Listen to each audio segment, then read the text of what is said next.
Halo Bapak Ibu, saudara-saudari sekalian, lovers and haters. Salam cerdas Indonesiaku. Jumpa lagi kita pada kesempatan kali ini. Bagi Anda yang belum subscribe channel saya, silakan subscribe channel saya. Tekan loncengnya agar Anda dapat notifikasi setiap kali saya mengupload video-video saya. Oke, pada kesempatan kali ini saya akan membahas sesuatu yang agak sensitif gitu ya. Oleh karena itu saya perlu membuat disclaimer dulu ya. Ketika membuat konten seperti ini, satu, saya tidak dipesan. Saya tidak sedang misalnya mendukung capres tertentu. Nah, ini perlu saya katakan demikian ya.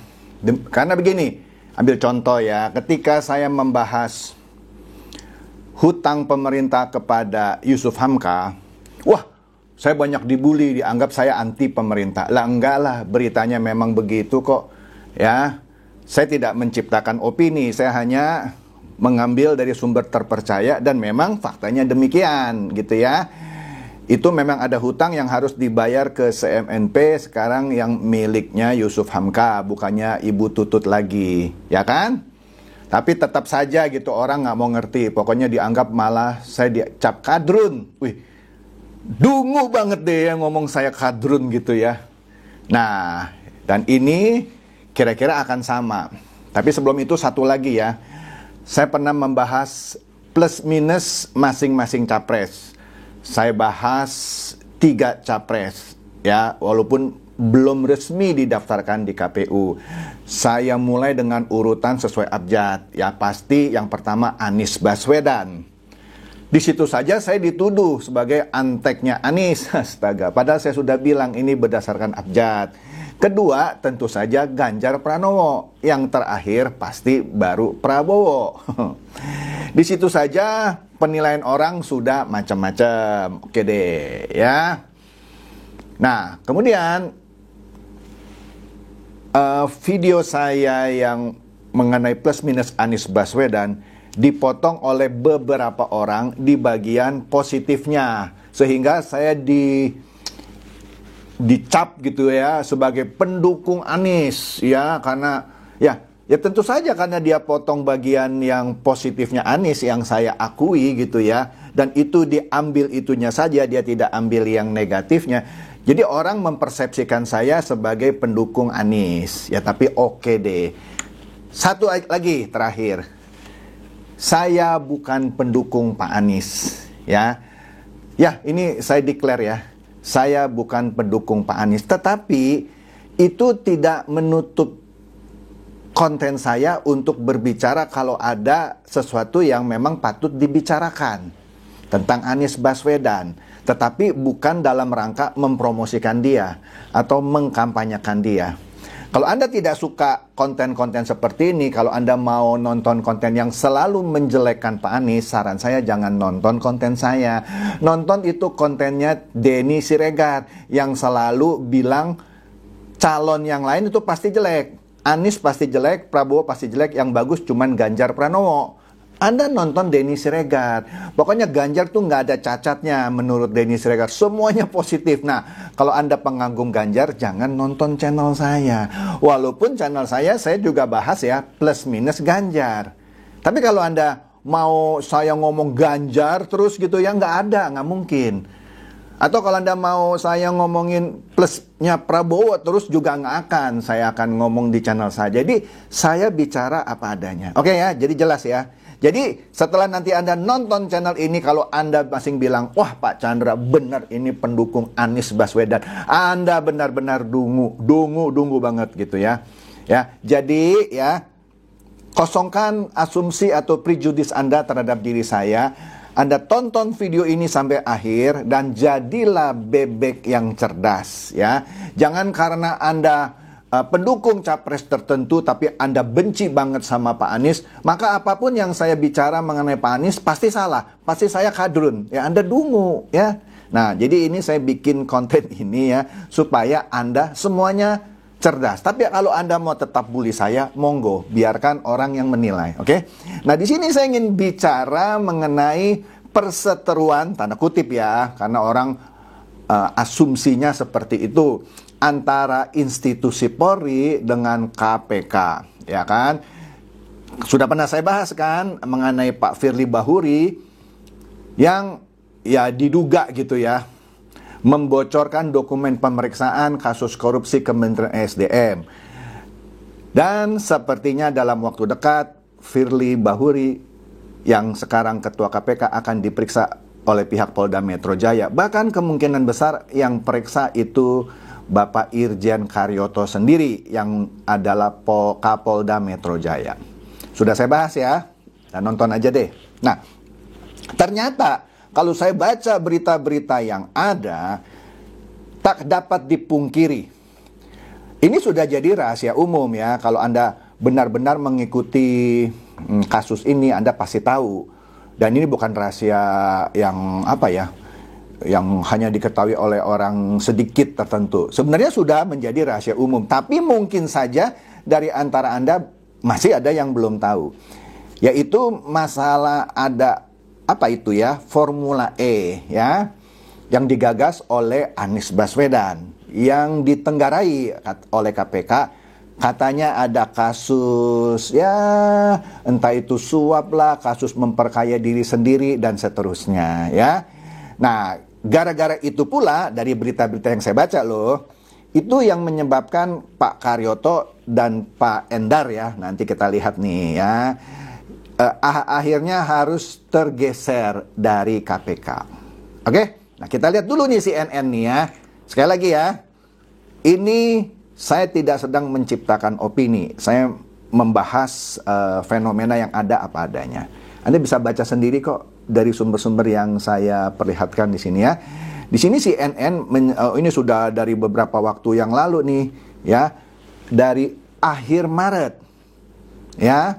Ya sudah 2 bulan, tapi ini untuk kepentingan konten ini saya jadikan salah satu sumber. Dikatakan di sini judulnya, kita lihat, jejak Karyoto di Formula E. Digeser Firly KPK, kini jadi Kapolda Metro Jaya maksudnya ya. Nah di sini dijelaskan bahwa dulunya Pak Karyoto itu adalah Deputi Penindakan dan Eksekusi KPK, ya, Irjen Karyoto. Nah, tetapi karena dia akhirnya ya tanda kutip berselisih paham gitu ya dengan Firly Bahuri, maka dia akhirnya ditunjuk sebagai Kapolda Metro Jaya oleh Kapolri, ya. Nah, itu menjadi catatan dulu nih. Walaupun ntar pasti ada yang komen, oh berarti sekarang Pak Karyoto mau periksa Pak Firly itu ada balas dendam. Nanti dulu coy ya, dengar dulu ya. Di sini kalau kita lihat track recordnya Pak Karyoto, wah kinclong deh menurut saya ya. Di sini dikatakan selama menjabat sebagai Deputi Penindakan dan Eksekusi KPK 3 tahun, Karyoto beberapa kali menangani kasus korupsi besar atau big fish, wah ikan kakap gitu ya. Di antaranya kasus korupsi izin ekspor benih lobster atau benur yang menjerat Menteri Kelautan dan Perikanan Edi Prabowo. Ya ini harus saya sebut lah ya. Memang begitu kalau tidak salah dari Partai Gerindra. Jadi dia tegas gitu ya, nggak peduli dari partai apa, dihajar. Ya. Kemudian kasus korupsi bansos COVID-19 yang menjerat Menteri Sosial Juliari Peter Batubara dari Partai PDIP, dihajar. Ya. Kemudian siapa lagi? Kasus dugaan korupsi yang menyeret Gubernur Papua nonaktif Lukas NMB, dihajar. Artinya track recordnya bagus dong. Jadi kalau dia menemukan bukti yang cukup, ditindak, ya kan? Kan sesuai dengan jabatannya sebagai Deputi Penindakan dan Eksekusi. Wih, mantap. Tetapi dia tanda kutip ya ditendang oleh Pak Firly Bahuri, Ketua KPK ya. Nah, kalau Anda yang mengikuti ini, Anda tahu bahwa di November tahun 2022 Pak Firly ini sebagai Ketua KPK mengirimkan surat rekomendasi pengembalian Pak Karyoto ini, dan satu lagi yaitu Brigjen Endar Priantoro yang sebagai Direktur Penyelidikan kembali ke instansi Polri. Hahaha, ini menarik ya. KPK ini mengklaim katanya latar belakang pengembalian itu mempertimbangkan pengembangan karir ya setiap pegawai negeri yang dipekerjakan di KPK ya. Nah, pernyataan itu katanya disampaikan KPK saat sedang ramai isu pelaporan terhadap Karyoto dan Endar Priantoro ke Dewan Pengawas atas dugaan melawan perintah atasan. Nah, jadi ada laporannya ke Dewas bahwa baik Pak Karyoto maupun Endar Priantoro melawan atasan, dalam hal ini Firly Bahuri. Diduga hal ini terkait dengan penanganan laporan penyelenggaraan Formula E di DKI Jakarta. Nah, menariknya yang melaporkan ini lembaga swadaya masyarakat. Nah, kalau saya baca beritanya, katanya loh, kata di berita itu, LSM ini dipakai oleh Pak Firly untuk melaporkan kedua jenderal ini. Ya dong, dua-duanya jenderal, yang satu bintang 2, Irjen Karyoto, yang satu bintang 1, Endar Priantoro. Ya, menarik ya, yang melaporkan LSM loh, melaporkan ke Dewas bahwa ini ada dua jenderal ini membangkang, kira-kira begitu. Nah, kata CNN, sumbernya itu bilang, itu gara-gara gelar perkara atau ekspos penyelenggaraan Formula E yang tak kunjung ditingkatkan statusnya dari penyelidikan ke penyidikan. Saya sudah pernah bahas, tapi saya ulang di sini ya.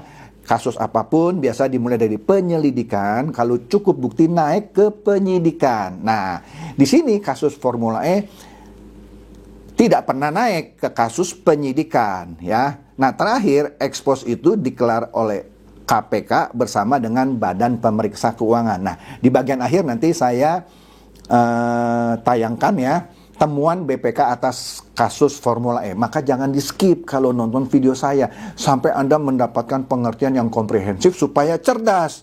Jangan dikit-dikit ngatain orang cebong lu, kampret lu, kadrun lu. Nah, itu menunjukkan ada bebek dungu, belum apa-apa, Anda nggak ngerti masalah, main ngecap sembarangan. Oke, lanjut ya.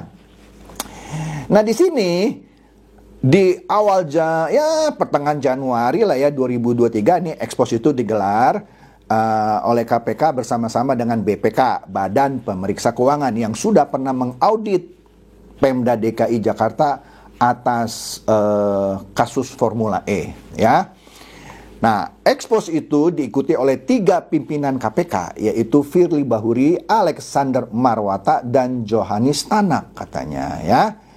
Kegiatan itu juga melibatkan tim penindakan, termasuk Pak Karyoto, Pak Endar Priantoro yang sebagai Direktur Penyidikan, yaitu Asep Guntur, dan PLH Direktur Penuntutan, kemudian siapa lagi nih, Satgas Lidik, Satgas Sidik, dan Satgas Penuntutan. Jadi komplit dah tuh ya. Nah, sumber dari CNN ini mengatakan bahwa 3 pimpinan KPK ini katanya, ini kata CNN lo ya, jangan bilang katanya Chandra Teja lo ya, ngotot agar status penyelidikan Formula E dinaikkan ke tahap penyidikan. Ya. Status dari penyelidikan naik ke penyidikan itu hanya bisa dilakukan kalau ada bukti yang cukup. Nah, di sini katanya 3 pimpinan KPK ini ngotot agar status penyelidikan Formula E dinaikkan menjadi tahap penyidikan. Nah, sementara Pak Karyoto dan jajaran penindakan tetap menyatakan belum cukup karena belum ditemukan mens rea atau niat jahat. Nah, sampai sini kalau Anda benar-benar bebek dungu langsung menuduh 2. 1, dianggap CNN ini pasti alat politiknya Anies Baswedan nih. Ya, ini dia ngebelain Anies Baswedan. Atau Anda juga tambah dungu lagi bilang Pak Karyoto ini ternyata kadrun nih, ya. Polri itu ternyata kadrun nih, ya. Dukung Anies, ketahuan. Nah, ini Anda bebek dungu. Mohon maaf, ya. Oke deh, saya lanjutkan. Makanya saya paling gimana ya, geli gitu ya. Kalau orang belum tahu apa ya, the whole picture atau ya secara holistik, secara menyuruh permasalahannya sudah menuding-nuding. Ya apalagi ya kalau pujaan Anda Denny Siregar yang selalu bisa membuat konten-konten opini yang menyudutkan pihak manapun yang dia mau. Saya mah enggak lah, saya sesuai dengan berita. Kalau Anda mau nyalain, jangan salahin saya, salahin beritanya dong ya. Oke, lanjut ya. Nah, ulang nih ya, Pak Karyoto dan jajaran penindakan tetap menyatakan belum cukup. Ya, belum cukup bukti dan belum ditemukan mens rea atau niat jahat. Itu baru bisa naik ke penyidikan kalau ditemukan itu. Wah, dia memang nih dari awal bikin ini ada niat jahat. Nah, ada buktinya baru naik ke penyidikan. Pak Karyoto dan timnya bilang, kita belum ketemu. Nah, mungkin kalau Bebek Dungu bilang, itu sengaja itu dipesan tuh supaya jangan dinaikin ke penyidikan. Terserah lu lah coy ya. Gue cuman baca berita ya. Kan saya dijuluki pembaca berita. Ya, cocok lah. Saya tidak membuat opini gitu ya. Nah, di sini dikatakan, diinformasikan bahwa Firly membuat kesimpulan sendiri yang tidak pernah disepakati oleh tim penindakan. Dan selanjutnya kesimpulan yang dibuat sendiri oleh Firly itu dijadikan dasar untuk memerintahkan jajaran penindakan. Siapa saja? Yaitu satu, Direktur Lidik Brigjen Endar untuk membuat LKTPK, laporan kejadian tindak pidana korupsi. Nah, dia perintahkan Brigjen Endar ini untuk membuat LKTPK sebagai landasan dimulainya penyidikan kasus Formula E. Ucap sumber CNN ini katanya ya. Nah, Pak Endar sama seperti Pak Karyoto, dia menolak untuk membuat LKTPK karena bukan hasil rapat ekspos. Ya, sikap itu dikabarkan membuat 3 pimpinan KPK itu marah. Siapa aja? Firly gitu ya. Siapa tuh? Tadi Marwata apa sih namanya tuh ya? Alexander Marwata dan Johanis Tanak. Marah 3-tiganya itu katanya. Ini kan berita. Anda juga bisa baca sendiri ya. Siapa tahu saya bohong gitu. Nah, kemudian ya tadi diduga Pak Firly itu menggunakan pihak lain untuk membuat laporan pengaduan ke Dewan Pengawasan KPK. Yang dipakai itu LSM. Disuruh lapor nih anak buahnya Firly ini melawan atasan. Oke deh. Nah, jadi begitu ya. Nah, kemudian apalagi yang menarik di sini. Nah, ketika CNN mengklarifikasi hal ini ke Pak Johanis Tanak ya. Johanis Tanak, salah satu pimpinan KPK ini membenarkan pihaknya telah menggelar ekspos bersama BPK beberapa waktu lalu. Namun ia mengklaim hal itu merupakan undangan dari BPK gitu ya. Johanis membantah kabar yang menyebut pimpinan KPK mendesak menaikkan status Formula E ke tahap penyidikan. Jadi enggak tuh, kita enggak paksa kok untuk kira-kira begitu ya. Dikatakan di sini naik tidaknya suatu perkara dalam setiap tahapan penanganan perkara pidana tidak tergantung pada pimpinan. Betul ya, tetapi tergantung pada alat bukti serta unsur-unsurnya. Pasal yang akan disangkakan dapat dipenuhi atau tidak, ucap Yohanis katanya. Oke. Jadi di sini menurut saya CNN sudah membuat berita yang cover both side ya. Versi yang ini begitu, versi ini begitu, ya nanti kita lihat kira-kira begitu. Nah, kemudian koran Tempo ini tajam nih. Dia buat berita, waduh judulnya ini bombastis nih. Nah, mungkin kalau Anda lihat judulnya berita dari koran Tempo, pasti Anda yang tidak suka Anies pasti nuduh juga nih. Tempo ini koran kadrun nih. Aduh, saya bener loh. Saya punya teman-teman ya yang kebetulan juga wartawan dan dulunya suka sama koran Tempo atau majalah Tempo. Ketika ada berita-berita yang seperti ini, dia nganggap itu Tempo kadrun. Aduh, saya bingung deh.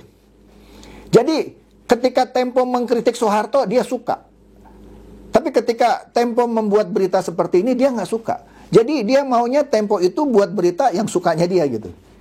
Ya udahlah, itu kan dia. Saya kan enggak. Saya mah ketika Tempo mengkritik si A, saya baca. Mengkritik si B, saya baca. Atau mendukung si A, si B, ya saya baca aja. Ya, tanpa prejudis, tanpa sembarangan menilai. Oke deh, lanjut dulu nih ya. Di sini judulnya siasat Firly menjerat Anies ya. Wih, ini waduh. bombastis lu judulnya ya. Nah, di sini dikatakan Ketua KPK Firly Bahuri berkali-kali mendesak Satuan Tugas Penyelidik agar menaikkan status kasus Formula E ke tahap penyidikan. Jadi ada 2 media massa yang sudah bicara ini ya. Ada keinginan menetapkan Anies sebagai tersangka sebelum partai politik mendeklarasikan Gubernur DKI Jakarta itu sebagai calon presiden 2024. Ya kan? Tapi akhirnya dideklarasikan juga oleh Nasdem dan kawan-kawan itu ya. Nah, di sini hampir sama lah ya. Inti dari beritanya ya kayak tadi gitu ya.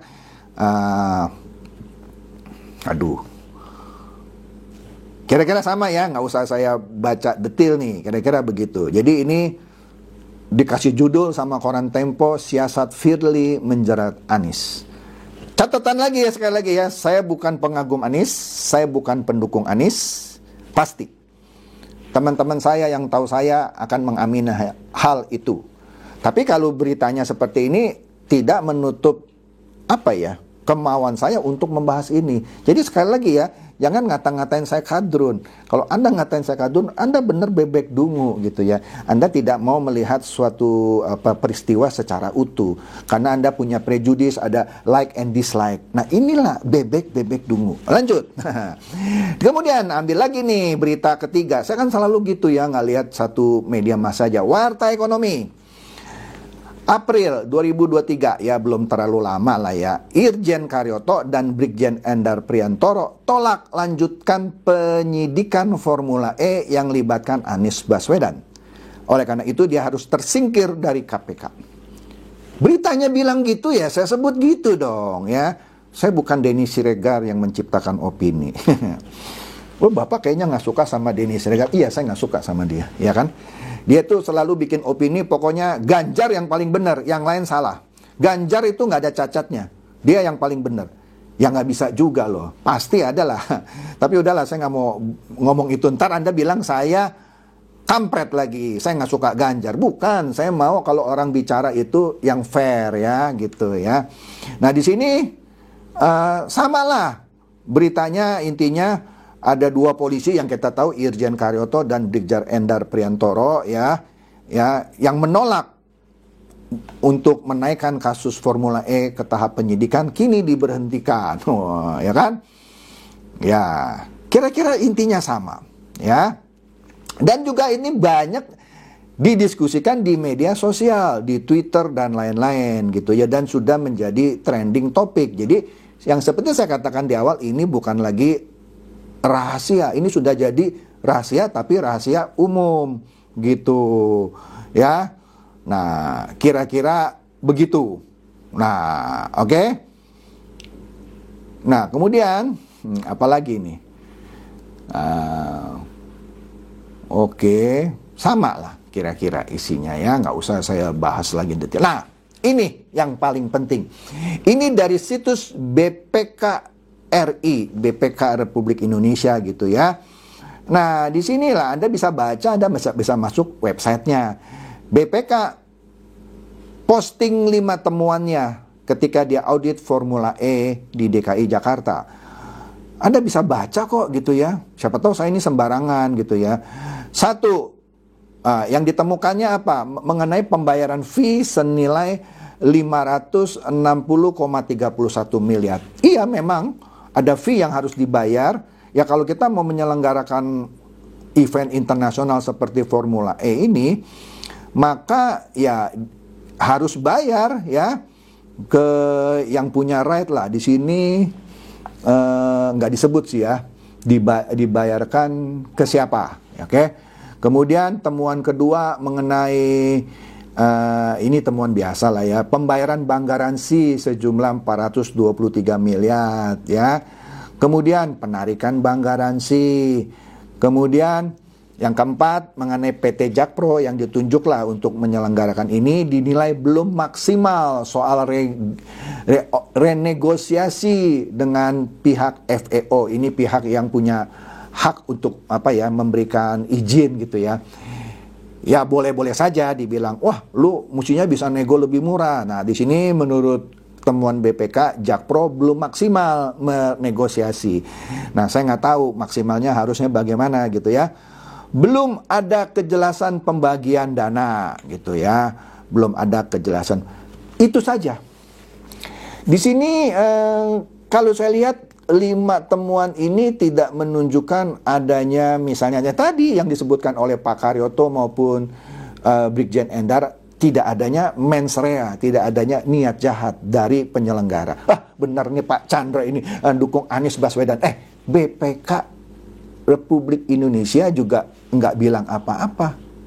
Iya kan? Tidak bilang apa-apa. Tidak ada laporan BPK yang misalnya ditemukan ada uang mengalir ke rekening Anies Baswedan atau ke rekening istri, rekening apanya gitu ya. Nggak ada di temuannya. Sekali lagi ya, saya bukan mihak Pak Anies loh. Saya cuma bacakan temuan BPK. Udahlah, Pak Chandra memang kadrun ini ya, pendukung Anies. Saya nggak mau dengar lagi lah kontennya. Monggo lah, saya nggak pikirin kok. Ada tuh orang yang komennya norak gitu. Nah, ini dia nih yang menarik juga. Nah, Kompas, ya ini tahun lalu lah ini ya, polemik untung rugi Formula E. Ya. Ini menarik, ya. Di sini PT Jakpro, Jakarta Propertindo, mengklaim penyelenggaraan balap mobil listrik Formula E tahun 2022 di Jakarta meraup keuntungan 6 miliar. Jadi dia klaim untung kita nih 6 miliar katanya ya. Tapi laporan keuangan Formula E belum rampung di audit, tapi dia mengklaim nih untung 6 miliar. Oke deh. Nah, di sini dikatakan pendapatan usaha dari ini mungkin dari iklan, dari sponsor dan lain-lain mencapai 137,341 miliar. Ya, sebut saja 137 miliar gitu ya. Kemudian beban pokok pendapatan total adalah 129,5 miliar. Beban administrasi dan umum ya 1,89 miliar dan seterusnya. Pokoknya intinya keuntungannya sekitar 6 miliar katanya. Ini kan kata berita ya, saya baca apa adanya ya. Jadi ada positifnya, masing untung kurang lebih 6 miliar. Namun di sisi lain katanya Gunung atau ya yang PIC-nya lah ya, person in charge-nya ini ya, Jakpro masih memiliki utang terkait Formula E sebesar 49 miliar. Per 30 September 2022. Kini utang itu tersisa hanya tinggal 19 miliar. Ya. Jadi untuk utang per 30 September itu masing tercatat 49 miliar, tapi hari ini sisanya tinggal 19 miliar. Jadi ada 30 miliar yang sudah dibayar, kira-kira begitu. Nah, kemudian di sini muncul lagi hutang 20 miliar. Karena 20 miliar itu adalah untuk sewa lahan di Ancol gitu ya. Ya gitu-gitu deh ya. Nah, jadi pertanyaannya untung atau rugi nih kan gitu ya. Nah, disebutkan lagi di sini bahwa apa ya? Ya gitu, katanya ada untung 6 miliar tapi masih ada utang lagi 20 miliar yang untuk sewa lahan plus yang tadi 19 miliar. Jadi kalau sekilas saya lihat sih masih rugi lah, ya, masih rugi. Nah, sedangkan di kasus yang serupa yang sudah pernah saya bahas juga mengenai sirkuit Mandalika yang terlilit hutang 4,6 triliun, saya juga sempat dibully, dibilang, wah Pak Chandra ini anti Jokowi. Di mana sih Anda bisa bilang saya anti Jokowi gitu ya? Lah enggak lah, memang beritanya bilang rugi, masa saya bilang untung. Terlilit hutang 4,6 triliun. Sehingga manajemen dari proyek ini dan salah satu BUMN sempat dipanggil DPR dalam satu rapat dengar pendapat. Loh, saya banyak mendapatkan komen yang bagus juga. Loh, ini yang lebih besar ini ya, hutangnya 4,6 triliun, kok nggak diperiksa sama KPK? Waduh, betul juga sih ya. Kenapa itu Anies Baswedan yang cuman beberapa puluh miliar rugi, kok harus diperiksa mati-matian? Bener juga sih kalau saya bilang. Tinggal ya memang harus dibuktikan apakah ada aliran uang yang memperkaya Anies Baswedan. Kalau ada ya layaklah dinaikkan ke penyidikan. Tapi sampai sekarang temuan BPK tidak menyebutkan itu. Sekali lagi ya, bukan saya membela Pak Anies atau apa ya. Jadi ini ada suatu kelucuan gitu ya. Jadi tergantung siapa yang Anda sukai atau tidak sukai.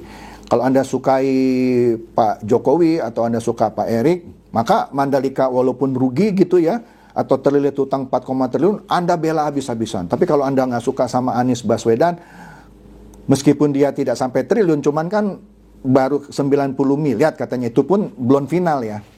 Belum final. Masih menunggu audit BPK yang terakhir. Loh, tapi Anda yang tidak suka Anies bilang, oh ya tersangkakan Anies gitu ya.